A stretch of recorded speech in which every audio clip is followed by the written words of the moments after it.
Salut à tous, alors aujourd'hui vidéo plutôt réflexion puisque Unity veut proposer des bornes et des recharges à 600 kW, donc au final en 8 minutes de recharger pour 300 km. C'est la promesse, on verra qu'elle sera peut-être pas forcément tout à fait celle-ci, mais on y est presque. Alors moi la question que je me pose c'est finalement de l'utilité, parce que autant sur des trajets qui sont relativement courts, on va dire 400-500 km, et qu'on n'a pas forcément besoin de s'arrêter, mais dès lors qu'on va faire, je le vois, 900-1000 km, ben faire un arrêt franchement de 10-20 minutes, ça va très vite, on ne se rend pas compte. En fait, le temps d'aller aux toilettes, de pouvoir manger, de pouvoir faire quelque chose, eh bien une charge aujourd'hui d'une vingtaine de minutes, c'est ce que proposent déjà certains 800 volts, c'est déjà ce que proposent certains constructeurs chinois, c'est déjà ce que Tesla proposait notamment avec son modèle Y, donc la batterie LFP BYD, on y reviendra en fait dessus. À mon sens, ce qui est le plus important, ça aurait été de charger avec un beau palier. Le pic, en fait, on s'en fiche, puisque très souvent, on nous parle de pic, même Tesla le fait, 250, Renault, pareil, 120, 160, on le voit donc avec le 800 volts, mais tout ça va coûter très cher en énergie, très cher en fait au niveau d'infrastructure, et à un moment donné, est-ce que le réseau électrique va pouvoir se permettre d'avoir des charges qui sont complètement folles? Alors on a aujourd'hui Electra, mais il y a aussi IE-Charge qui font beaucoup de charges partagées, mais là on ne parle pas d'une charge partagée. Je vous rappelle que les V2 c'était donc de mémoire 250 en charge partagée. Après on a commencé à finalement avoir du 250 donc solo, et tu imagines si tu as 10 ou 20 bornes qui prennent tous 600 kW. Est-ce que c'est sérieux? Alors, je ne pense pas, en toute honnêteté, et je suis désolé, je n'aurai pas de chiffre à apporter, mais pour moi, c'est à un moment donné un bon sens. Alors, autant Tesla, ils veulent passer sur du 800 volts, mais ils vont changer entièrement le câblage. En fait, à chaque fois, le but de faire un step sur une technologie, c'est de réduire son coût, et notamment donc au niveau des matières. Si c'est au final intégrer du 800 volts, avoir un plus gros câblage, avoir un véhicule qui est toujours plus lourd, on voit au niveau des véhicules électriques, pour beaucoup, ils sont très lourds, et bien en fait, à quoi ça sert tout ça? En fait, on marche un petit peu à l'envers, c'est ce qu'on faisait déjà avec des voitures donc thermiques, c'est-à-dire des véhicules de plus en plus lourds, des moteurs donc de plus en plus lourds, et puis d'ailleurs des moteurs complètement downsizing, où on est obligé de les renforcer de partout, et ça devient une véritable usine à gaz. Donc aujourd'hui, on a le moteur qui a des rendements pratiquement de 100%, entre 95 et 97. Les améliorations doivent se faire au niveau de la batterie, et je ne suis pas sûr que ça doit passer obligatoirement par une puissance plus importante. À partir du moment où, et si on avait un palier à 150 sur du 10-80, je pense que ça suffit largement.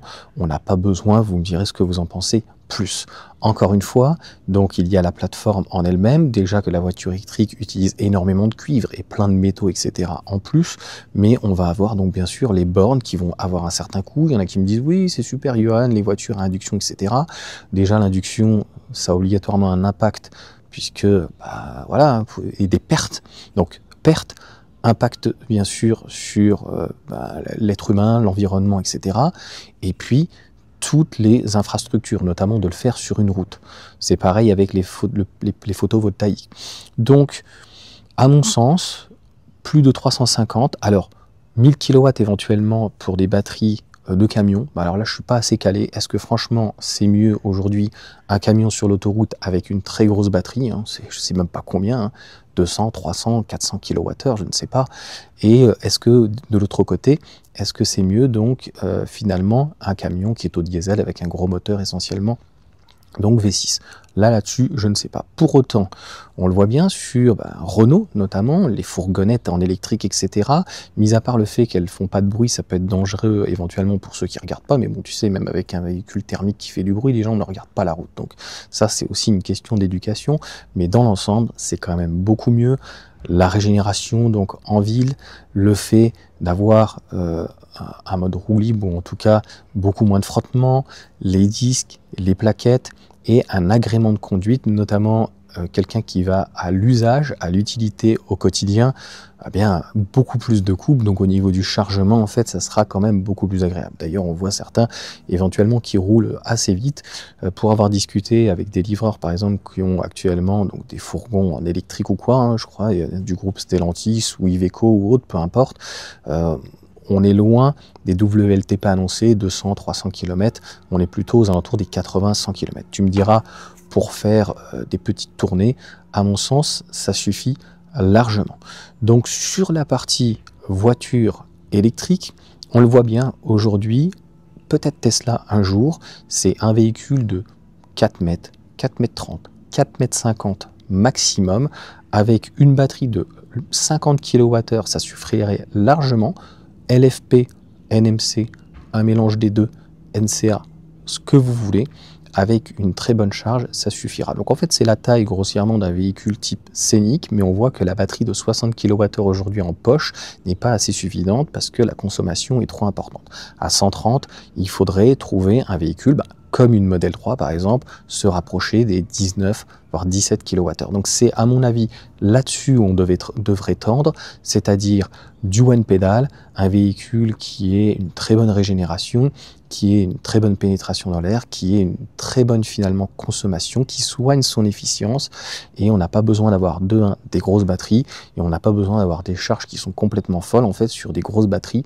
Donc pour moi, je pense qu'à mon sens, c'est du gaspillage énergétique sur le kilowattheure au 100 km, c'est du gaspillage par rapport à toutes les pertes, parce qu'en fait on ne les a pas exactement, mais les pertes sont plus importantes bien entendu quand on va injecter, quand on va avoir du 800 volts, etc. Et puis c'est aussi de la perte au niveau des matériaux, parce que bien sûr des plateformes 800 volts et surtout donc des puissances complètement folles, je suppose que le câble, quand tu passes de 350 kW à 600, et qui est dimensionné d'ailleurs pour des camions à 1000 kW, tout ceci en fait, on est loin de l'écolo bobo, à mon sens. Donc le concours à celui qui proposera des bornes de recharge les plus puissantes possibles, à mon avis, ça ne sert à rien. Travaillons déjà sur ce que fait par exemple Tesla en V2, V3 du 250 kW, ça suffit largement. Retravaillons sur les courbes. Et je pense que ça pourra se faire uniquement avec des packs batteries éventuellement sodium ou voilà, type solide en fait, qui permettent en tout cas une meilleure gestion et donc de pouvoir accepter des chaleurs intenses un peu plus importantes. Et à partir du moment où on arrive sur un palier de 150, 170, même 200, mais 150, faites le calcul, ça suffit largement. Et sur des longs trajets, eh bien s'arrêter 2-3 fois une vingtaine de minutes, à mon sens, ça se fait très très vite.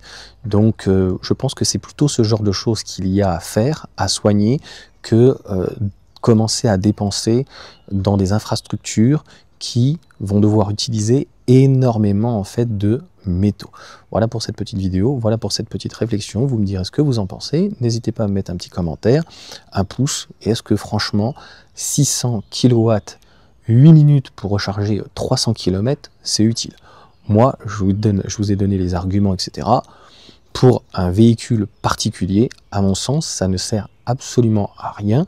Sans du 800 volts, en restant même sur du 400 volts, on voit bien qu'il y avait la possibilité avec des batteries NMC ou LFP, en soignant son CX, en soignant sa consommation, finalement d'avoir une batterie de 50 kWh et avec une consommation aux alentours des 17-19 kWh maximum, ça suffit, à mon sens, largement. On le voit d'ailleurs avec la Puma électrique que j'ai essayé, 44 kWh de batterie, je crois que c'est 43,7, un gros buffer quand même puisque le brut est à 54.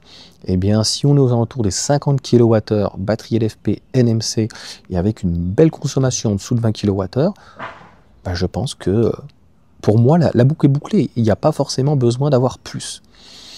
Sauf, encore une fois, dans des cas très très particuliers. C'est pour ça que à terme, c'est ce que Renault va faire, une batterie type standard en LFP, et puis donc finalement avec le même volume, une meilleure densité, une batterie donc NMC à côté. Allez, ciao à tous.